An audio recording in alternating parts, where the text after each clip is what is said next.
أعوذ بالله من الشيطان الرجيم بسم الله الرحمن الرحيم.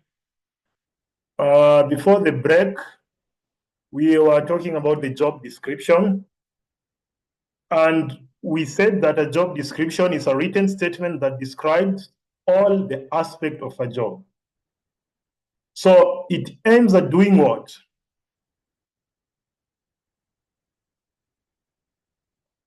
It's a written statement that does what? It's a written statement that describes all the aspects of a job. It aims at simplifying and standardizing the HR activities of an organization.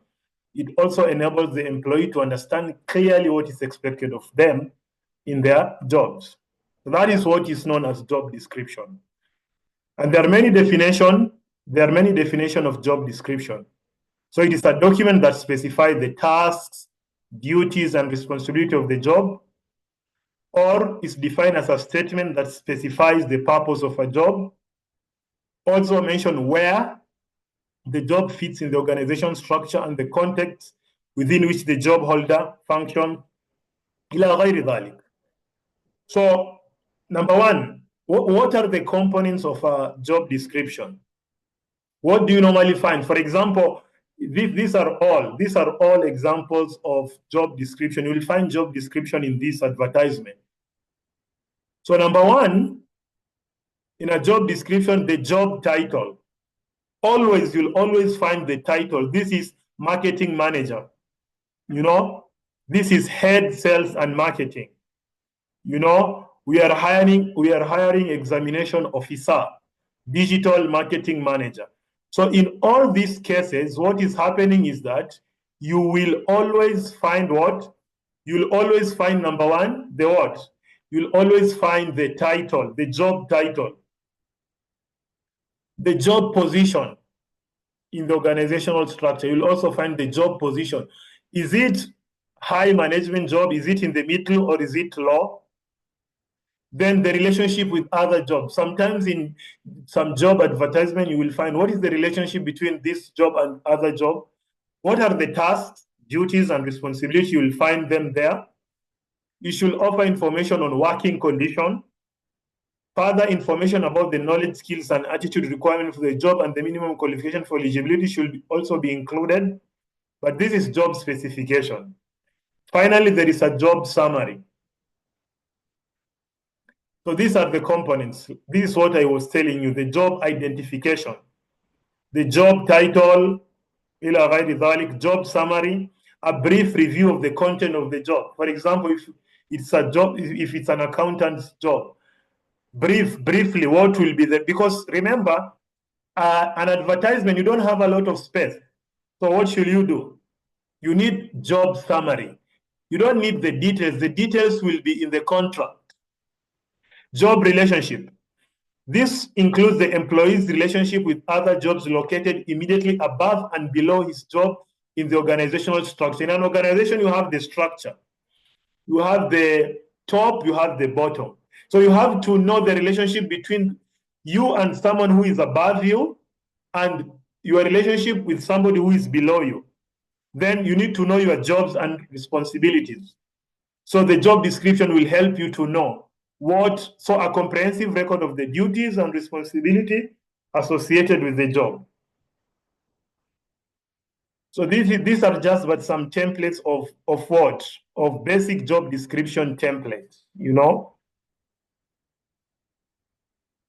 And the job description, every organization, they have their own template, but so you'll not find a standard template, no. But at the end of the day, in all the templates, you'll always find a job description and a job specification. Those two things, you'll always find them there. So what is a job specification? So a job specification can either be part of the job description or an independent statement. So sometimes in some advertisement, the job specification is part of the job description. In some advertisement, they are separated. Let us, for example, I don't know if we have a good example here. Yeah, this is a good example of the marketing manager. You have the responsibilities and the qualification. It has been separated. Here we have the qualification and responsibility. it has also been separated. So in many job advertisement, they will always separate. They will always separate. So the job description, what it is a document, job specification. It is a document that specifies the minimum acceptable qualities required for a person to complete the job satisfactorily. And also there are very many definitions. Is the process of inferring the human trait. Human trait means the khaswa'is, the quality of the person, or it sets out the education, qualification, training, personal attribute, and competencies a job holder requires to perform her or his job satisfactorily. So these are the components. Number one, education and training. For example, if you want to be a lecturer, what are the education? Maybe you need to have minimum masters. What are the kinds of training you need to have? So for each and every job position, you will always have the education and training requirement, work experience. So there are some jobs, they have a minimum work experience required. For example, 2 years, 3 years, it depends with the job. Skills and competencies. Like, what are the skills for that particular job? For example, communication skill, report writing skills, project management skill, leadership skills, conflict resolution skills. There are many skills that jobs normally, for each and every job, you require a specific skill. Then the physical strength and stamina. There are some jobs that require some physical work. If the job involves physical activities like lifting or moving heavy objects, the job specification also mentions the physical requirement of the job only. So there are some jobs that require that you have some you have some physical strength and stamina. For example, those working in the police, the military, those working in the supermarket, you'll be required to move from one place to another, to carry boxes. Those who are working in the cargos, stress coping ability. When the nature of the job requires a lot of stress endurance and involves constant work pressure in the form of deadlines or night shifts, the stress management ability of the candidate should be mentioned. So there are some jobs that require you should be able to manage. You should not be very emotional. So for example, if you're working in hospital, if you are a nurse, you'll require to do what? You'll be required to be good in what? Your emotional intelligence, because you are going to interact. Even a teacher, even when you are a teacher, you have to cope, because you are going to cope to manage students from different nationalities, different backgrounds. So it requires you to be able to manage your emotions and to manage the emotions of others. It's not an easy job. Then special needs. If the job requires any special skills, knowledge, and ability, like extensive traveling, some jobs they require you, maybe you'll be traveling a lot from this country to country B, from one region to another region. So there are some jobs that will require you to travel a lot. Working at odd hours, maybe sometimes even during the holidays, you will be required to work. And good memory power. There are some jobs that require your memory should be very, very good. It should be clearly mentioned in the job specification. So these are just but a summary of the job description and the job specification. Now, on to the next part. The next part is the job design. So what is the meaning of job design? So job design is the specification of the contents, methods, and relationship of jobs in order to satisfy technological and organizational requirements. Or it is the process of determining the specific task to be performed, the methods used in performing this task, and how the job relates to other works in an organization. So when we are talking about job design, it is basically in any organization. It is all about, okay, Mohammed, this is what you have to do. Specific task, and this is how you have to do it, Mohammed, and this is how your work relates to the other jobs in the organization. Full stop. That is job design. So job design is all about specifying what you need to do, how you are going to do it, and how it is related to the other jobs. So you can say that job design is the specification of the content, methods, and relationship of a job in order to satisfy technological and this is what we saw before. And these are the components of job design. We shall talk about this: job enrichment, self-managing teams, job rotation. We shall discuss this. We shall explain the meaning of all this. So this is also another simple definition of job design: the process of organizing tasks, duties, and responsibilities into a job to improve efficiency and satisfaction. These two words are very important because so we are specifying we need efficiency. Efficiency means that this work is done with minimum, is done with what? Without supervising the person who is doing it, without using a lot of resources, without wasting a lot of time. That is the meaning of efficiency. And satisfaction basically means Muhammad is satisfied with the job. Because some managers, they normally don't do a job design. So Muhammad ends up getting a lot of job. And I'm using Muhammad as an example.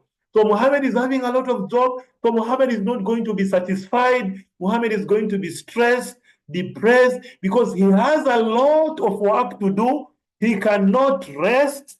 So as a good manager, when you are designing any job, always ensure it is balanced. It is very balanced. You are not, everybody wins. But many organizations, they give the workers a lot of work. So for example, a university assigns a lecturer to teach and advise students and prepare exams in a way that balances workload and avoids burnout. Burnout means when you're working a lot, you don't have time for yourself. And this is what we normally see in many organizations.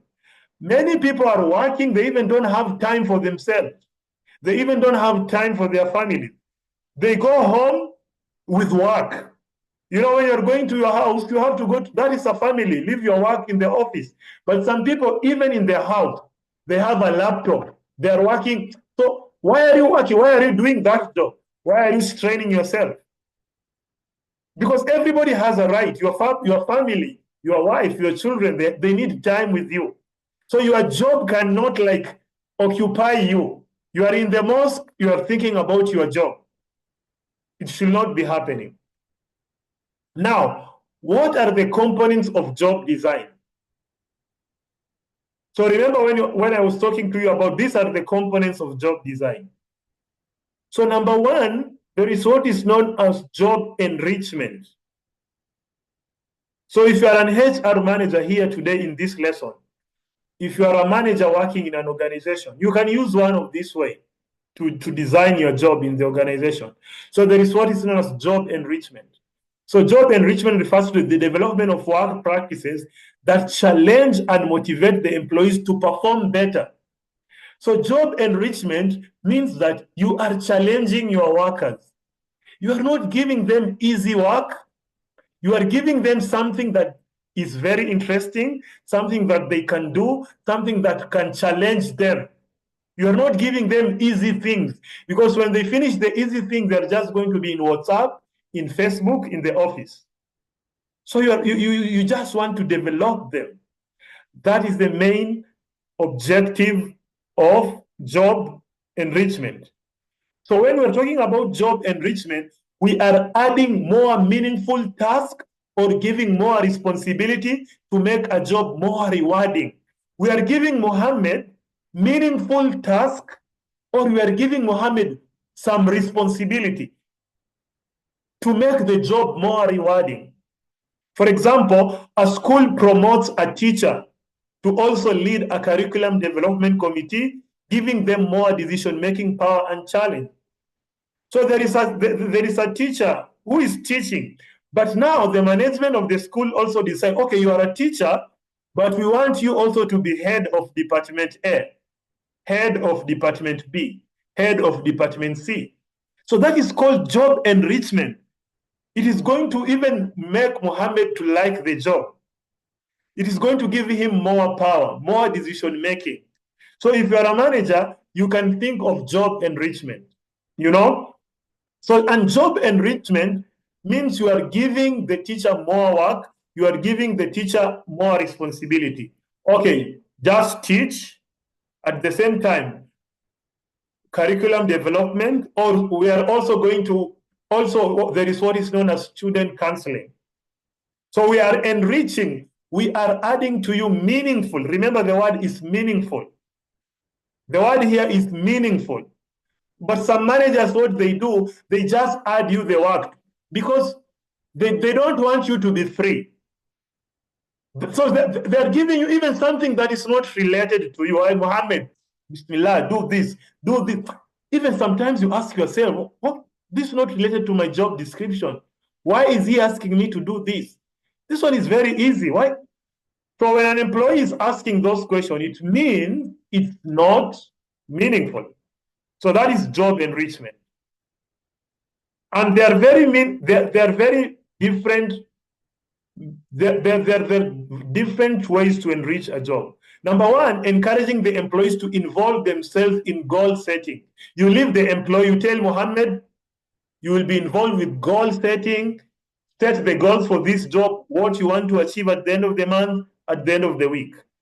Also, enhancing the scope of the job to utilize the diverse skill of the employees. There are some employees, they have more than one skill. You find that an employee is good in communication, good in computer. So you add them another responsibility that is related to their diverse skills. Remember, they should be having the skill. Don't tell Mohammed, don't add a computer-related work to Mohammed, yet he does not have that skill. He will struggle. So allowing the employees to do the whole job from beginning till the end. You as the manager, don't involve yourself, like give Mohammed the freedom. That is what is known as the autonomy, the freedom to do the work. Workers, they always like freedom. They don't want to be instructed every time, do this. No, give them the freedom, give them the autonomy. Let them do the work from the beginning to the end. Then lastly, encouraging the employees to know the significance of their work in terms of its contribution to the accomplishment of the overall goal. Always inform Mohammed, like, hey, mashallah, your work is really helping our organization. You know, mashallah. So this mashallah really helps. It will encourage Mohammed. But some managers, they don't want to tell Mohammed because they know Mohammed will ask for a salary. So everything good Mohammed is doing, the manager is not saying. But if Mohammed do anything bad, hey, why did you do this? You're always, they always look for the bad thing. But when Mohammed does something good, they will keep quiet. That is, you are not a good leader if that is your style. So if they do something, show them, wow, mashallah, what you did contributed to our profit. And there are many different ways. You'll read it later. So that is, okay. Number two, I'm going faster because of time. There is what is known as job re-engineering. So we have finished with job enrichment. So what is job re-engineering? In simple terms, what is job re-engineering? I'm not sharing the attendance. These are the students who came late. I'm not sharing the attendance again, please.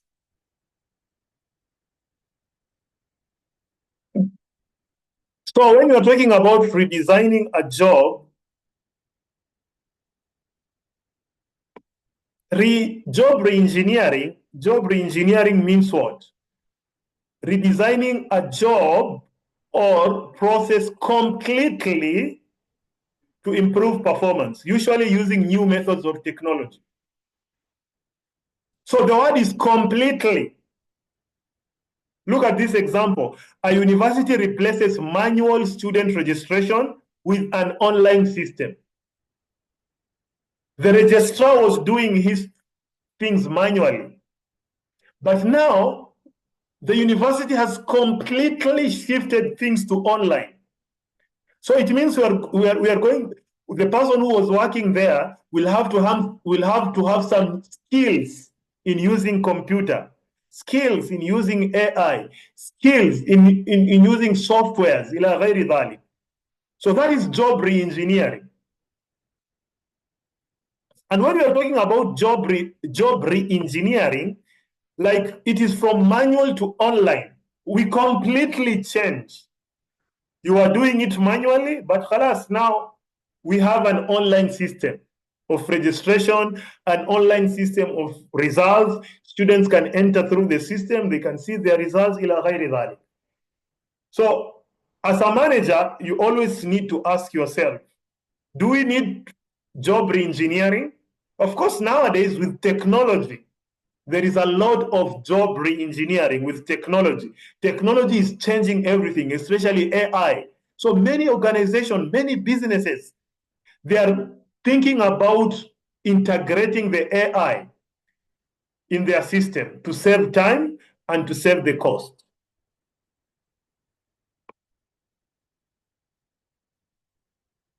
Now, number 3, so we are through with what? We are through with job re-engineering.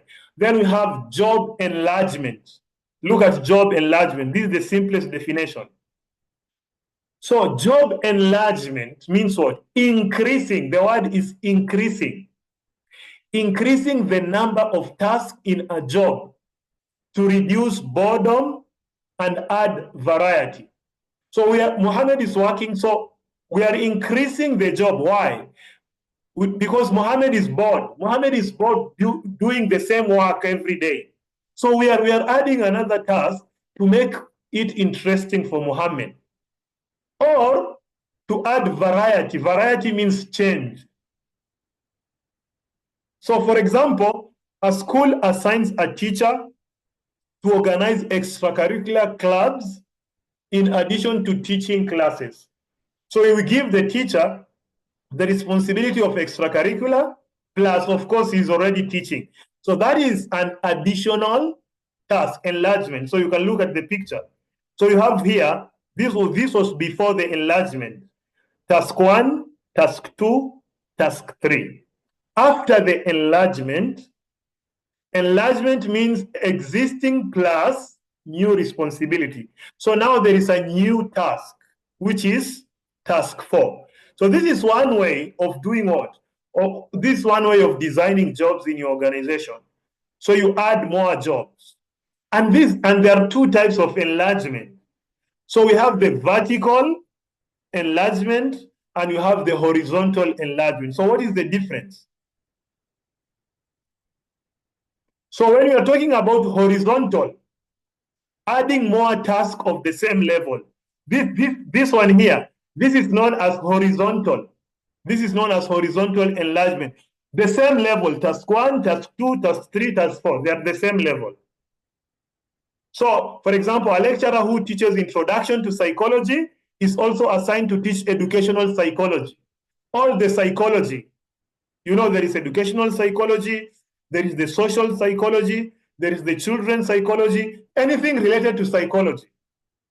So both tasks are at the same level, teaching. But now there is more variety. There is no more variety. At first it was introduction to psychology, now it is educational psychology. So the key idea is more task, same level of responsibility. But now vertical is the opposite. So vertical job enlargement, adding tasks that involve more responsibility or authority to make the job more meaningful. For example, a lecturer is asked to lead the department's research committee or supervise master's thesis in addition to teaching. Now they have more decision-making power and higher. So the key here is higher responsibility because vertical is moving up. So vertical job enlargement, it is like job enrichment. So in some books, vertical job enlargement, it is like job enrichment. So we are increasing your responsibility. Your decision-making power is going up. But here, in the case of the horizontal, your decision power your decision power is not going anywhere. You are still in the same level. But in the case of vertical, you are going up. So that is the two types of. Then lastly, we have job rotation. Job rotation. So many organizations, they normally do this, moving employees between different tasks or positions to increase skills and flexibility. So in some organizations, the job rotation is after 2 months, maybe. In some organization, after 1 year. In some organization, after 6 months. So it depends on the nature of the organization. So for example, university staff rotate between admission department this month, student affairs, finance department every few months to gain experience. So you are in the marketing department for 6 months, another 6 months you are in the HR, another 6 months you are in the sales, purchase, then back to the marketing. But of course, all these job designs methodologies, they have their advantages and they have their disadvantages. So job rotation, yes, it can be good, but also sometimes it can be a disadvantage. Because, for example, if you're taking somebody to marketing and they don't have experience in marketing, their experience is in finance, and you take them to marketing, it is not going to help. But then also, the advantage is learning. If you have an employee who is learning very fast, you can imagine you have somebody who is good in all the 4 departments. Marketing, okay. HR, okay. Sales department, okay. Purchase, okay. So the advantage of this, if Mohammed is absent in the marketing department, somebody can still help. But you can imagine it is only Mohammed in the marketing department. He is the only one who knows everything. So what is going to happen? If Mohammed is absent, the work in that office is going to stop. So that is one of the advantages of rotating people, so that at least they gain skills, they gain the knowledge. Then we have users, the users of the job. So this is now the what? The summary of what we've been talking about. So we have the job design. It is all about structuring tasks, what you have to do, how, and the relationship with other jobs. Enrichment, adding meaningful tasks. Re-engineering is radical. Radical means what? Taghir al-jadari. We are changing everything completely. Enlargement, adding similar tasks. That is if it is the horizontal enlargement. But if it is the vertical is like the enrichment. Then we have the rotation. The rotation is all about doing what? The rotation is all about switching roles temporarily. You know? So you don't stay there permanently. That is the idea. So that is it. And of course, we still have the benefits. You will review the benefits of job design during your free time. We have the challenges of job design. So you'll review the 3 slides remaining during your free time. So if you have any question, please, you can ask. We still have some time. If you have any question, you can ask.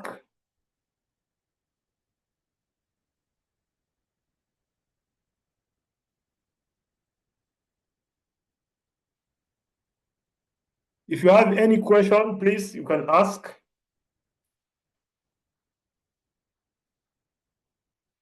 Now, Abdullah, what's your question?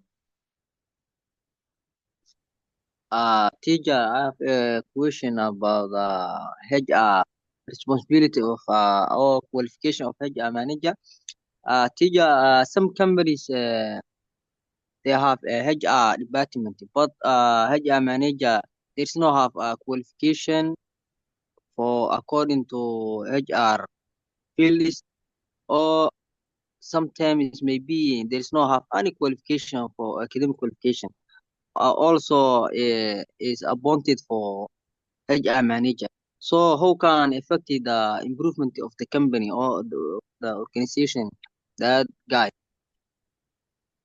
Yeah, that is a very good question. That's a very good question because many organizations, especially if you go to our countries, because most of our countries, we are very corrupt, and even the recruitment, we recruit people from our tribes, we recruit people from our clans. So you find that people who are working in those in offices, they are not even qualified to be there. They are just there because of who they know, not because of what they have. And that is a very big challenge. So in many organizations, you will find that the person who is in the HR department, they even don't have a degree in HR. They even don't have a master's in HR. So what is the net effect of that? Because you have somebody who is not qualified in that, you find that the organization is not going to recruit and select the best people in the market. That is number one, because you don't have a person who can help you to find competent people. So he does not have the skills in recruiting. He does not have the skills in selection. So the company is going to have people, they are going to bring people who are not qualified in the organization. So that is the first thing. Then number two, the performance evaluation. Who is going to evaluate the workers? This person does not know how to evaluate the workers. So there is going to be a lot of discrimination. People are going to be complaining because this person does not even know how to evaluate. Okay, training. As the HR, you are the one who is responsible to train. You have to do what is known as the training needs analysis. Analyze where are the needs. Our employees, what are they lacking? But this person is not there. And this is happening. And personally, I've also seen many organizations that are operating without somebody who is qualified in HR. So if you want to be successful as an organization, always ensure that department has person who is qualified, degree in HR, masters in HR, and even sometimes somebody with law, HR plus law, because you are going to face a lot of challenges in the HR department. So you can add among the requirement, you have HR degree, and at least you have some training certificate in law. Because most of the problem in the HR office always arises because of law. You did not pay me good money, I'm taking you to the court. Contract, there is issue related to contract. As the HR manager, you need to know how to draft a contract. And if there is a breach of a contract, then what is going to happen? Somebody can take you to a court of law. You did not pay them their salary, for example. There is salary delay. So I think that is a very good question. And unfortunately, in many of our countries in Africa, the HR office does not have qualified people. Any other question?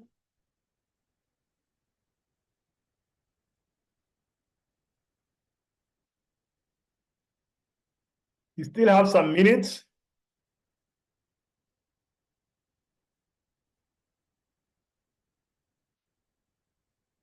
So the people who are saying that I should open these are the people who attended the class late. Because if you attended the class early, you should have recorded your name in the attendance sheet, you know. But there are some students, they always come late. They don't come at the beginning of the lesson. They always come late. They just come for the attendance. They come the last 5 minutes or the last, you know. So I think that's the end of the lesson. I will share with you all these lessons are in my YouTube channel. So please ensure that you subscribe to the YouTube channel. All the lessons I normally prepare, they are recorded, they're in the YouTube channel.